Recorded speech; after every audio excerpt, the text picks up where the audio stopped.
So this Kawasaki Bayou 300 has a no spark condition.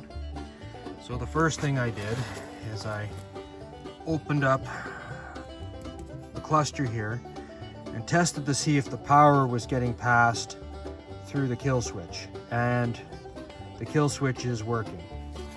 So the next thing I did is I removed the rectifier, because apparently on these machines sometimes a failed rectifier will make it so that you have a no spark condition.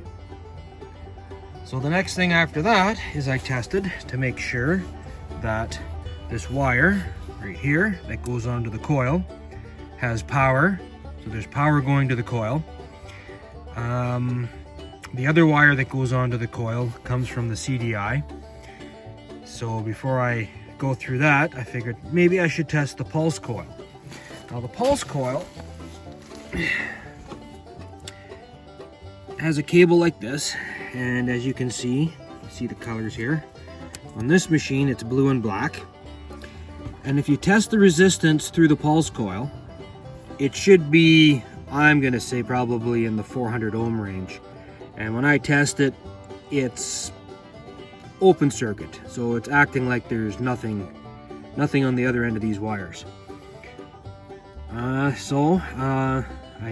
went and looked to see if I have another one, and as a matter of fact, I have one that I pulled out of another machine. This is what it looks like on the inside. So as the flywheel goes round, there's a spot on the flywheel that will cause this pulse coil to trigger, and when it triggers, it tells the CDI the position of the motor, and then the CDI calculates based on how fast the motor is going when to send the spark. So when I test this gives me about 407 ohms, and your resistance is going to vary based on the temperature. So I'm not sure what it's supposed to be, but I'll look it up and put that in the video. But this appears to be my problem, why I have no spark. So to get at that, you take your recoil off. You'll have to break this nut loose, so put a big screwdriver or a bar through here so this can't turn. Crack that loose. Work your way around and take all the bolts out, which are 8 mils, and you'll have to move this shifter out of the way. Once you're in there, it's simply a matter of replacing the pulse coil, and that should solve my problem. So I guess I'll know. It'll probably take me about 40 minutes or so to do this. This is what it looks like once you get it apart. And you can see right here, that's the pulse coil, and that's what I'm going to change. So I'll have to take out the 2 screws there, and this one here, and it's a separate harness, because a lot of machines will have the stator and the pulse coil run through the same rubber, but I think these are separate, so it should be pretty easy for me to change it. If it's not separate, then you'd have to cut the wire and splice into it, but I think that I don't have to do that. One of the things you should be aware of is when you pull this off, do not lose the little wood rough key there. That's important to not drop on the ground or lose, and to make sure you don't lose it when you slide this back into place.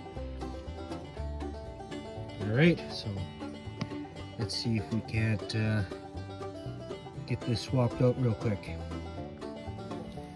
There's a little metal thing here that's a guard that you have to take off, and there's another guard here that holds the wires down. Other than that, this is pretty straightforward.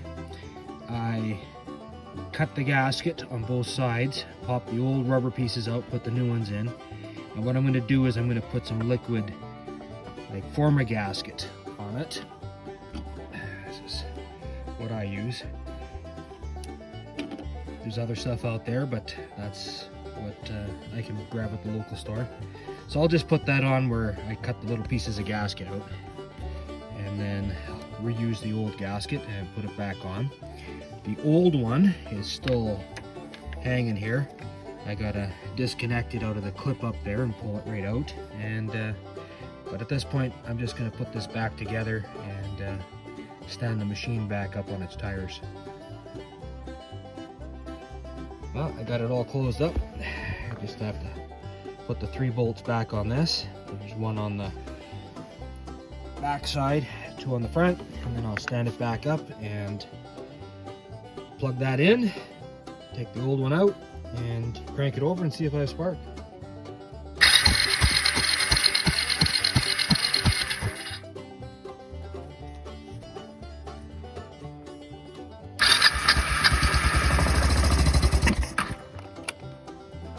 Well, that's fixed.